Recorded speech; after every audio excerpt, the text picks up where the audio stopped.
VIP, votre information patrimoniale avec Banque Palatine, banque des ETI, des dirigeants et banque privée.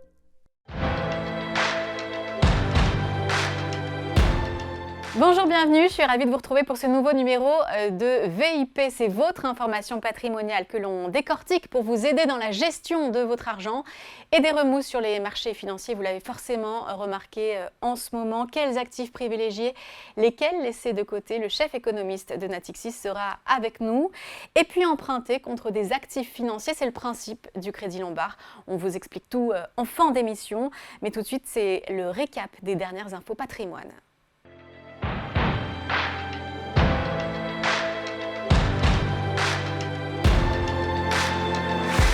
Un point bourse sur les ETF en Europe. Le flux est reparti à la hausse depuis l'annonce de la suspension des droits de douane réciproques. Une grosse décollecte avait été remarquée depuis le début de l'année. Cette fois, les investisseurs se repositionnent sur les ETF plus diversifiés, fonds actions monde, fonds actions européennes et parmi ceux qui vont vers les États-Unis. Ce sont les ETF adossés au S&P 500 qui collectent le plus. Plus d'un an après le premier ETF Bitcoin par BlackRock, le gestionnaire américain sort sa version européenne, sauf que la réglementation n'a pas permis que ce soit un ETF et il s'agit donc d'un ETP Exchange Traded Product, le iShares Bitcoin ETP où chaque titre correspond à une quantité spécifique de Bitcoin est disponible depuis plusieurs semaines sur Euronext Paris. Idée de placement respectueuse de l'environnement pour les plus jeunes, il s'agit du PESC, Plan Épargne Avenir Climat, sauf qu'il ne s'agit pas que d'un livret d'épargne, et il s'agit aussi d'une enveloppe pour loger des produits financiers pouvant être investis sur des fonds verts en unité de compte, capital non garanti mais progressivement sécurisé à l'approche de la liquidation entre les 18 et les 30 ans du détenteur, plafond maximum 22 950 €. Changement majeur quand on est en couple concernant l'impôt sur le revenu. Le taux individualisé devient le taux par défaut en France, effectif à partir du 1er septembre. Jusqu'alors, il s'agissait du taux personnalisé du foyer. L'impôt global est évidemment inchangé, il est juste différemment réparti entre ses membres. Bientôt la date limite pour déclarer l'IFI, mais savez-vous, est-ce que les contribuables paient le plus d'impôts sur la fortune immobilière? Ce n'est pas en métropole comme on pourrait s'y attendre, mais dans une ville en Guadeloupe, au Gosier. Le montant moyen par foyer redevable est de 23 000 €. Viennent ensuite le 7e arrondissement de Paris et la ville de Beauvais. C'est donc là qu'on trouve le plus de riches propriétaires. Allez, tout de suite, on passe au dossier du jour.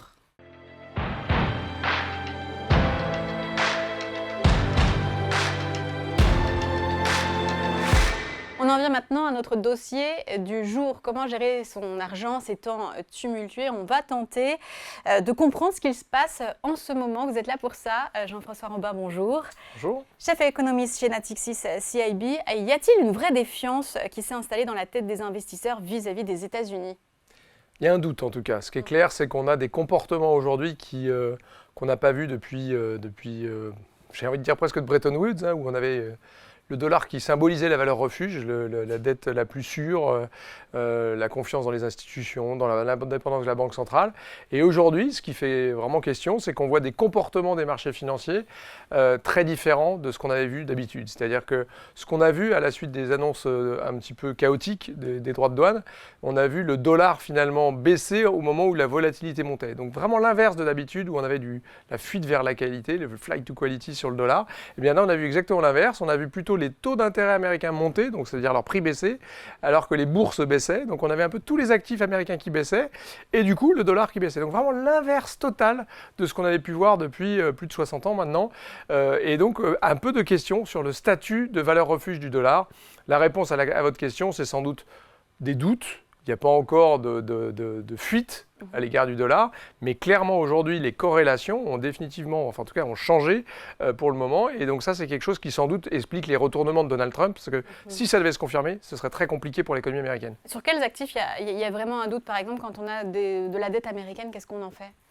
Quand on a la dette américaine aujourd'hui, alors d'abord la dette américaine finalement, il y a déjà eu un mouvement de fait. Ce qu'on voit, c'est qu'il y a aussi pas mal le prix d'une obligation américaine dépendra de deux choses, enfin de son rendement dépendra de deux choses, et son prix évidemment, c'est un de ce que va faire la Banque centrale américaine, et deux, la valeur du dollar. Et donc aujourd'hui, c'est sûr que côté dollar, c'est peut-être pas fini. On a quand même l'idée que même s'il y a des allers-retours, aujourd'hui, ce que cherche finalement l'administration américaine, c'est plutôt un affaiblissement du dollar.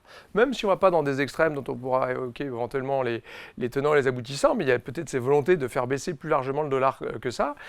Ça, c'est quand même pas très bon pour les obligations américaines. La deuxième chose, c'est que va faire la Banque centrale. La Banque centrale aujourd'hui, il y a un combat entre Powell, le gouverneur de la Banque centrale, et Donald Trump, qui est de savoir est-ce qu'il faut baisser les taux ou au contraire attendre un peu, puisqu'on le sait que les droits de douane, c'est inflationniste. Vous avez Trump qui, du coup, aimerait bien qu'on baisse les taux pour que ça améliore son économie, qui est aujourd'hui, il y a pas mal d'institutions bancaires américaines, ce n'est pas notre cas, qui pensent qu'il y a 90% de probabilité de récession aux États-Unis. Nous, ce n'est pas du tout notre vision. Mais quand vous avez ça, évidemment, vous avez intérêt à baisser les taux pour essayer de contrecarrer ce mouvement-là.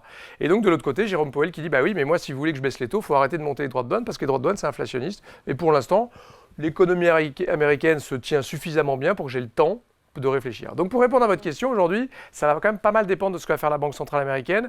Nous, on pense qu'elle ne baissera pas les taux avant le mois de septembre, mais qu'elle devrait pouvoir le faire à partir d'après l'été. Et en attendant, si on a investi en dollars, en actions américaines par exemple, est-ce qu'il faut se couvrir justement par rapport à l'affaiblissement de la monnaie ?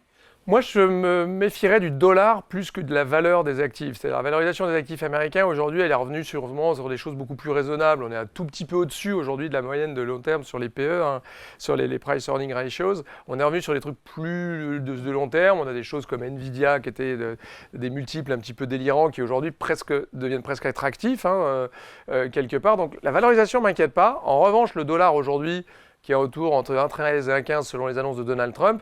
Le risque, c'est que ça glisse plus fort plutôt qu'on revienne. Souvenez-vous, qu'on disait que l'euro serait peut-être à la parité cette année, on est très très loin de ça. Et aujourd'hui, on est beaucoup plus à se demander si l'euro peut aller pas vers 1,30, 1,40 dans une espèce d'extrémité. Donc si on rentre, c'est pas sans protection en tout cas. Ah ouais, je crois qu'il faut se protéger de la baisse du dollar parce que la volatilité aujourd'hui n'est pas favorable au dollar, ce que je disais au début. Et deux, vous avez peut-être une volonté explicite ou implicite de l'administration américaine de le faire baisser. Donc attention sur le dollar. Si on investit sur du long terme, est-ce qu'on laisse passer l'orage pendant 4 années sans rien bouger, ou alors est-ce qu'on vend quand même ? Alors aujourd'hui, moi je pense qu'il faut rester un petit peu calme. C'est-à-dire qu'aujourd'hui, quand on regarde la durée des bear markets sur les actions américaines, typiquement, on est entre 1 et 31 mois selon les épisodes. Ça ne dure pas si longtemps que ça, mais surtout, il faut garder en tête un chiffre que je trouve toujours très parlant, c'est que depuis 1928, les actions américaines, en moyenne, leur rendement, c'est 10%. Donc, il ne faut pas non plus tout jeter sur les actions américaines. Il faut se méfier d'un certain nombre de choses, peut-être des valeurs cycliques s'il y a des risques de récession, mais encore une fois, on n'y croit pas. Donc, sur les actions américaines, je pense que ce n'est pas trop mal. Sur les obligations américaines, attention, aujourd'hui, on est sur des niveaux de pricing, de baisse des taux de la Fed qui me semblent un peu excessifs. La Fed va moins baisser que ce que pense le marché. Donc j'irai moins sur les obligations américaines que sur les actions américaines. Et surtout, j'irai peut-être plus vers les actifs européens. Oui, c'est ça. Est-ce que c'est le moment de se rediriger vers l'Europe ? C'est ce que font d'autres investisseurs, notamment asiatiques, non ? Oui, ce qu'on voit, c'est pourquoi le dollar baisse, pourquoi les actions américaines baissent, pourquoi les obligations américaines sont vendues aujourd'hui. Notamment, il y a tout un pan des investisseurs qui étaient traditionnellement investis sur les États-Unis qui commencent un peu à se détourner. Si on prend la dette américaine, par exemple, c'est 29 000 milliards de dollars de dette publique négociable américaine. Vous avez autour de 30-32% de dette qui est détenue par les non-résidents. Et de ça, qu'est-ce qu'on voit ? On voit des vendeurs, notamment les premiers détenteurs de dette américaine, c'est les Chinois, à l'égalité à peu près avec les Japonais, et ensuite les Européens, si on regroupe tout le monde. Et donc, qu'est-ce qu'on voit aujourd'hui ? C'est que tout ce petit monde-là est plutôt en train de regarder l'Europe. Et c'est pourquoi on a l'euro qui, en ce moment, qui a touché les 1,15, et les gens ont plutôt tendance à acheter l'Europe qui est moins chère, qui commence à jouer la valeur refuge. Aujourd'hui, l'euro, dans les corrélations, quand il y a des risques, de la volatilité, de l'incertitude sur le marché, et Dieu sait que Trump est vraiment un fournisseur de volatilité infinie, et bien qu'est-ce qui se passe ? On voit l'euro qui se comporte comme une valeur refuge presque aussi forte que le franc suisse, un peu moins, mais plus que l'yen et beaucoup plus que le dollar. Et prévoir les taux d'intérêt en Europe, aux États-Unis, on sait que c'est compliqué, mais à l'été, on sera où le taux de la BCE et puis en fin d'année ? Au minimum à 2% cet été. C'est-à-dire que ce qu'on a vu, c'est que la fonction de réaction de la BCE aujourd'hui, c'est plutôt de dire je suis inquiète de l'effet sur la croissance et l'inflation plutôt que l'effet inflationniste des tarifs. Et on a vu que la BCE a dit, on a même parlé de 50 points de base. Donc c'est évident, à minima, ils feront 25 points de base en juin. Donc on sera à 2% en juin. La question c'est, est-ce qu'ils continuent après ? C'est pas du tout impossible, c'est notre scénario aujourd'hui, c'est qu'on va vers des baisses au-delà de 2% et qu'on sera entre 1,50 et 1,75 à la la fin de l'année de la part de la BCE. Et un mot de l'or, on dit que c'est une valeur refuge, mais attention, il réagit aussi à ce qui se passe sur les marchés actions, notamment s'il y a des mouvements très forts, des appels de marge, il sera vendu. Donc est-ce que ça vaut le coup d'y aller franchement ? Franchement, il faut toujours se méfier quand il atteint 3500, il est déjà au plus haut, donc c'est toujours un peu compliqué d'acheter, les arbres ne montent pas jusqu'au ciel, etc.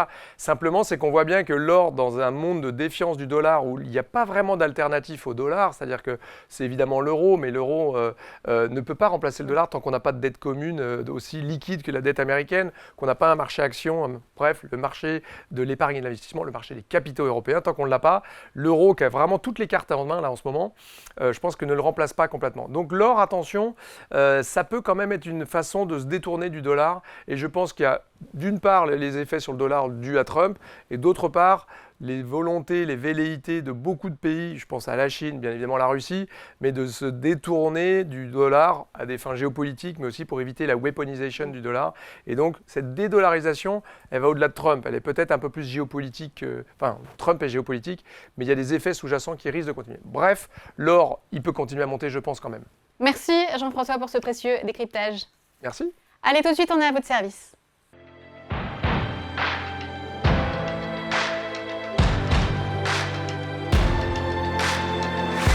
On vous explique tout sur le crédit Lombard. Le cas pratique du jour, on s'intéresse à ce crédit, non pas accordé sur des revenus, mais sur un patrimoine financier. Une autre manière donc de se financer. Mais dans quel cas est-ce le plus adapté? On en parle avec Christelle Lachat, mon invitée. Bonjour. Bonjour Aude. Bonjour Christelle, vous êtes directeur de la banque privée Banque Palatine. Alors une définition simple peut-être du crédit Lombard.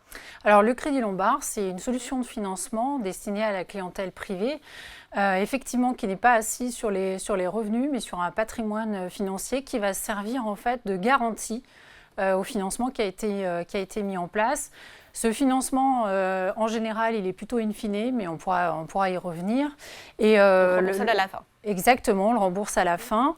Et le principal avantage de ce financement, c'est que c'est un financement qui est non affecté, donc qui a une totale liberté d'utilisation des fonds qui sont mis à disposition. Alors comment savoir quel financement on peut avoir? Par exemple, sur une poche action de 1 million d'euros, combien vous allez prêter en échange? Parce que cette poche va être nantie.